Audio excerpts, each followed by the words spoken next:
ಮನಸ್ಸಿನ ಶಕ್ತಿ, ದೇಹದ ಶಕ್ತಿ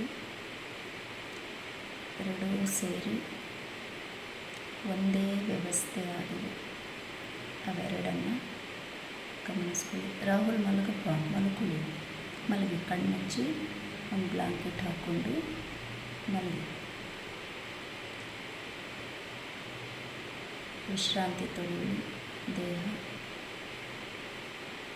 ಮನಸ್ಸಿನ ಸ್ಥಿತಿ ದೇಹದ ಮೇಲೆ ಎಂತಹ ಪ್ರಭಾವವನ್ನು ಬೀರಿದೆ, ಹಾಗೆ ನಿಮ್ಮ ದೇಹದ ಸ್ಥಿತಿ ಮನಸ್ಸಿನ ಮೇಲೆ ಹೇಗೆ ಪ್ರಭಾವ ಬೀರಿದೆ ಗಮನಿಸ್ಕೊಳ್ತಾ ಹೋಗಿ. ಸ್ವಲ್ಪ ನಿಮಗೆ ಕನ್ಫ್ಯೂಷನ್ ಆಗ್ಬೋದು, ಹೇಗೆ ಇದು ಅಂತ. ಉದಾಹರಣೆ ಅಂತ ಇಟ್ಕೊಳ್ಳಿ. ಸೊ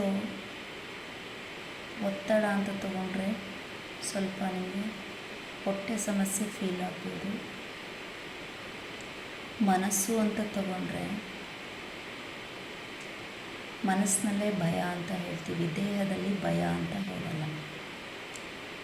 ಮನಸ್ಸಿನಲ್ಲಿ ಭಯ ಉಂಟಾದರೆ ನಮ್ಮ ಹೃದಯದ ಗತಿಯಲ್ಲಿ ಏರುಪೇರಾಗತ್ತೆ. ಹಾಗೆ ನಿಮ್ಮ ಹೊಟ್ಟೆ ಅನ್ನೋದು ನಿಮ್ಮ ದೇಹದ ಸ್ಥಿತಿಯಾಗತ್ತೆ. ಹೃದಯದಲ್ಲಿ ಉಂಟಾದಂಥ ಅಥವಾ ಮನಸ್ಸಿನಲ್ಲಿ ಉಂಟಾದಂತಹ ಒಂದು ಭಯ ಮನಸ್ಸಾಗತ್ತೆ. ಮನಸ್ಸಿನ ಸ್ಥಿತಿ, ದೇಹದ ಸ್ಥಿತಿ, ಹೀಗೆ ಒಂದಕ್ಕೊಂದು ಸೇರಿ ಒಂದೇ ವ್ಯವಸ್ಥೆ ಆಗುತ್ತೆ. ಇದನ್ನೇ ಮೈಂಡ್